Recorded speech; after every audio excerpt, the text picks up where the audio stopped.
Hey, this is Terry with Total Life Pursuit. I've got some weight loss tips for you. Here we go. You ready? Before I get to that, let's talk about how the weight gain happened, just for a second.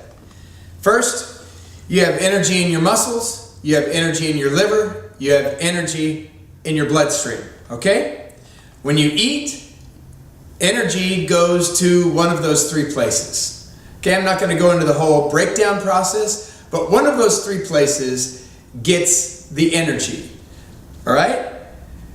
If there's already enough energy in all of those places, guess what? The energy goes to storage, and that's called fat. So losing weight is losing fat storage, which is energy storage. So you have to use more energy than you have available in your bloodstream, in your muscles, or in your liver. You have to deplete it enough so it goes to the storage. Does that make sense to you? So, in other words, you have to run an energy deficit. You can't lose weight by eating a whole bunch of calories. You got to go to an energy deficit, but not too much. And that's for a later video. So to lose weight, you have to have a strategy to reduce the intake just the right amount, especially of the energy, which is sugars and carbohydrates. So your body will use the energy storage or the fat in fat cells. Are you with me so far? All right, so weight gain or lack of weight loss, right? So how do you get from where you're at to where you want to go? Well, you move more. Does this make sense? You move more, you work out, you garden, you walk, you play with your dog, you get involved in a sport, whatever it is, you move more. Number two, you eat better. Not necessarily less, because you can eat almost the same amount of calories if they're good calories as opposed to if they're bad calories. What's bad calories? Cake. Say it with me. Cake. Cupcake, pancake, cake. Anything with cake in it, bad calorie. Are you with me? So then you can de-stress. How about that? So you're going to de-stress, because you know what stress does? It gives you belly fat. Isn't that wonderful? So you de-stress, you detox. You detox. You say, oh, you know, what? We live in America. How toxic is it? Toxic, okay? The air you breathe is toxic. The furniture you sit on is toxic. The water you drink, if you drink out of the tap, is toxic. If you drink out of a plastic water bottle, it's toxic. There is toxicity all around, and you have to detox. And then, if all of that fails for people, the last thing I do is I send them to a doctor to get their hormones tested, because hormones can be an issue, especially for women, especially for postmenopausal women. So I always recommend going to a naturopath rather than a medical doctor, because I'm afraid that he'll put you, or she will put you, on pharmaceuticals, and that's not where I want you to be. I don't want you to be on pharmaceuticals. I want you to get your hormone balance right, however you need to get that done right. And then the last thing, which is an exciting new territory in research, is gut flora. Do you realize that your gut flora could be your weight loss issue?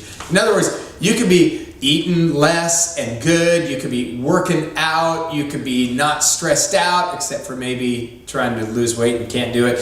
You could, all of those things you could be doing exactly right. You go to get a hormone panel and it's perfect. What is the deal? It could very well be your gut. Exciting new research into that, and it's not that hard to fix. It's good stuff. But let's get to some hacks that are real simple. Are you ready? Do it with a friend. So when you want to lose weight, do it with somebody, a whole community of people, people at the office, people at your church, people in your house. My brother and sister-in-law, they had a whole family weight loss challenge. Everyone put in $50, and it was who could lose the most weight. I don't really go for the whole weight thing. I go for the body fat percentage going down. But hey, they were doing it together, and they all lost a bunch of weight. It was a great way to do it. So workout. A study from the Department of Kinesiology at Indiana University surveyed married couples who joined health clubs together and found that the couples who worked out separately had a 43% dropout rate over the course of a year. Those who went to the gym together, however, regardless of whether they focused on the same exercise or not, dropout rate, 6.3%. Why? Because when you do it with somebody, it is always more beneficial, higher likelihood. So, no friends? Get an app, get an online. Did I just say that? Did I say have an online community? I'm so sorry, I just said that. But if you don't have a friends and you're a loner and you want to work out with somebody, well, come to church and just work out with us. But if that's not going to be it, join an online group. And that has proven to be very, very effective as well. How effective? You'll double your chances of success. I don't know, that's a good bet right there. Okay, another hack. Ready? Stand up or sit on a stability ball at work. So if you stand up at work, you have a stand-up desk, or you would have to get a stand-up desk, or you could sit on a stability ball, a yoga ball, those big balls. So you get one of those balls, and why do you want to do that? Well, there's a lot of really good reasons, but number one is you're going to burn more calories. So you could burn 500 to 1,000 calories more per week if you would just stand up or sit on a stability ball most of the time at work. Actually, that was the stability ball, 500 to 1,000.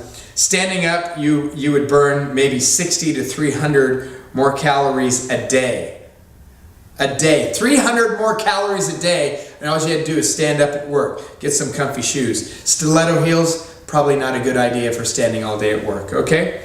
Let me tell you about some eating hacks. Okay, this is the weirdest one, but just try it and see what happens. Eat in front of a mirror. What do I go to the bathroom or something? No, put a mirror in your dining area or whatever and eat in front of the mirror. Or reflective glass. Sit in front of your sliding glass door or whatever. One study found that eating in front of a mirror slashed the amount people ate by nearly 1/3. 1/3. It was 1/3. Another one is take a walk before dinner. Or do a quick workout. Do Just Dance on the Wii. Just do 2 songs. And do a little quick workout before dinner. And it's like an appetite suppressant. So sorry about that. That's right.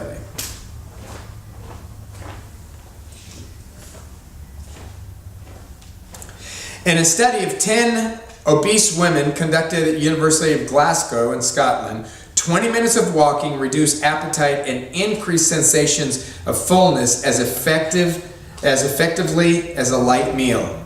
It's like eating a light meal before your dinner. How about that? Okay, drink more water. What? Drink more water? How's that help? The average American consumes an extra 245 calories a day from soft drinks. You think, I don't do soft drinks, I do juice. Okay, just same calories, different product. Juice and soda are filled with calories. You cannot drink your calories.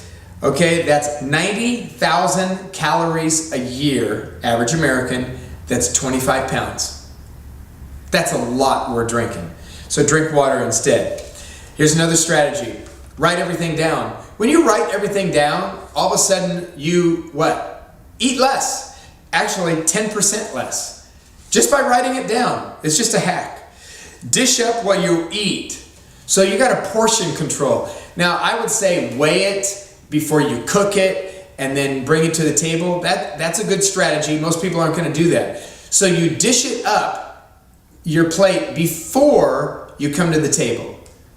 Not after you get to, just don't put it on the table and then you eat the whole thing. Okay? Another hack. Fast for 24 hours. Well, that's going to be weight loss, obviously. What a hack. Actually, fasting for 24 hours resets your metabolism. It resets your endocrine system. This is a fantastic proven method to reset things in your body. So fast for 24 hours. Eat higher fat foods. I thought fat was bad. Yeah, I did too, until I read something. Okay, fat is not bad. So eat higher fat foods Low-fat foods don't satisfy you. It's like eating Chinese. It's like you eat Chinese food, you go home, you're like, I'm hungry, let's go eat. So eat high-fat foods. Don't watch TV and eat. How come? Because you just keep eating. It's not that the TV spurs you on to eat, it's that you're not paying any attention to what you're eating or that you are eating, and all of a sudden your leptin is secreting and it's telling you, hey, you're hungry, you're full, you're full, you're full. And you're like, ooh, he's gonna get that guy. That's what you're trying to figure out. SVU, again, it's the guy that just makes a small appearance. That's the guy every time. All right, fill up on veggies. Double the portion of your veggies. Forget my plate, forget the food pyramid, forget all of that. Load your plate with veggies and then eat your meats or fats or anything else, especially at night. Load your plate with veggies and you are going to be able to lose weight. You'll get plenty of nutrients and you'll get plenty of fiber. And you can season them, with fat, butter. No, don't go crazy on me. I'm just messing around. Kinda. I like butter on some things. Yeah. Avoid white foods. I didn't say avoid the whole time. I've just been telling you to do things. One avoid and one more do. Ready? Avoid white foods. White bread, white sugar. Almost nothing in nature grows white. It doesn't grow white. That's not how it grows. So one Harvard study of 74,000 women found that those who ate more than 2 daily servings of whole grains were 49% less likely to be overweight than those who ate the white stuff. 49%. Okay, the last hack, eat at home. Pack your lunch. I don't care where you go. There's more calories in going out than there is at home. So that's the last hack for today. Hopefully you'll be able to take 1 or 2, maybe 3 or 4 of those to heart. Do them and watch the pounds shed. This is Terry with Total Life Pursuit. Thanks for listening.